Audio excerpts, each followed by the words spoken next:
We've just got to execute fundamentally better. Fade left side of the end zone. Gallup, he's got it. Touchdown, Gallup. At the end of the day, you want to be playing your best football in December and going into January. The third turnover of this first half by Dwayne Haskins Jr. Breaking news, the Washington football team is releasing quarterback Dwayne Haskins.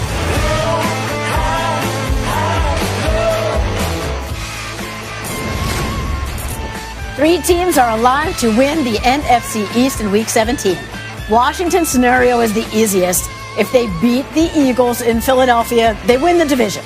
But if Washington loses, the winner of the Cowboys-Giants game earlier in the day would win the NFC East. So let's talk Cowboys and Giants. Randy, the Cowboys have won 3 in a row. I mean, they're looking pretty good. So what are you thinking? Cowboys, Giants? Well, when you look at the quarterback play for the Giants, they're up and down. 1 week is Colt McCoy, then Danny Dimes, and then Danny Dimes is hurt. But when I look at the Dallas Cowboys, I love what Andy Dalton brings to that table. We talk about the playmakers and all the talent that the Dallas Cowboys have on their roster.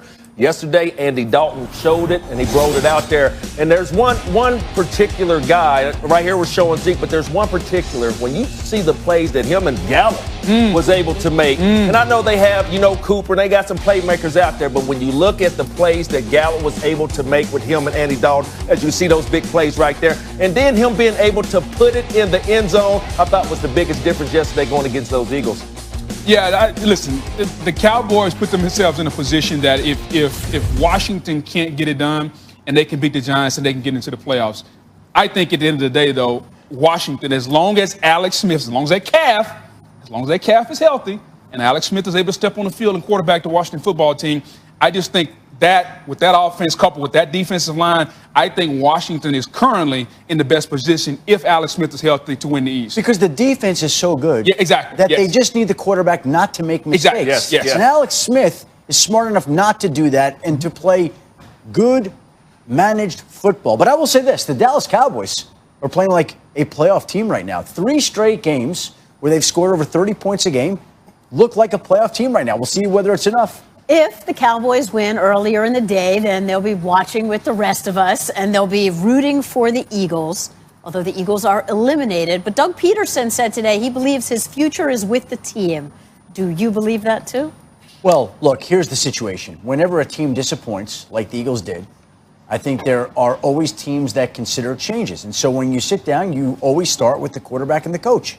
And I think that's what they're going to decide this offseason. We'll see what they ultimately decide to do. He says he expects to be safe. I say, let's see. I love when he answers questions that way. I love it. I love it. Hey, I'll say it. We don't know if the quarterback is coming back, and we don't know if the coach is coming back. I don't think anyone knows. And for Doug to come out and Doug to say he feels, what is anybody with any self-confidence going to say, hey, I think they're going to fire me? Like, of course he's going to say that. But the bottom line, I don't think anyone in Philadelphia knows. You got the quarterback's contract. You got the head coach's situation. We don't know. We already know the money, the salary cap. It's so much going on in Philadelphia. I don't think anyone knows up there right now. Steve, are you ready for a quarterback competition in the offseason? Sure, I don't mind it at all. It doesn't bother me, but neither of them are toxic personalities. They can go at each other, and I think the Eagles will be better for it. As long as they can handle the cap situation. I grew up in that kind of environment, and I know that you can draw on that, and people can get the best out of everybody. And I think Carson Wentz will be better for what happened. He was overwrought, trying to do way too much, trying to put on 3-4 Superman capes, and he failed at it. And he needed to stop. Take a look at another guy come in the field, come on the field and just play normal football. Just take it simple. Just take it on, and he can do that. I think just like Mitch Trubisky is starting to show signs of seeing that I'm overwrought, I'm trying to do too much. Let me see how this is done, and now they can come back even stronger. So I'm a big fan of Carson Wentz, whether they let him go or not. I think he'll come back and be a really good player. Steve, here's the question that's come up. If you have a quarterback competition, if we get to a point where Jalen Hurts is on the team and Carson Wentz is on the team, you've been through this with Joe Montana in the offseason when receivers and quarterbacks want to get together and throw. Aren't you putting the receivers in a situation where they kind of got to choose who am I going to go work out with, who am I going to throw with? How did you and Joe handle that?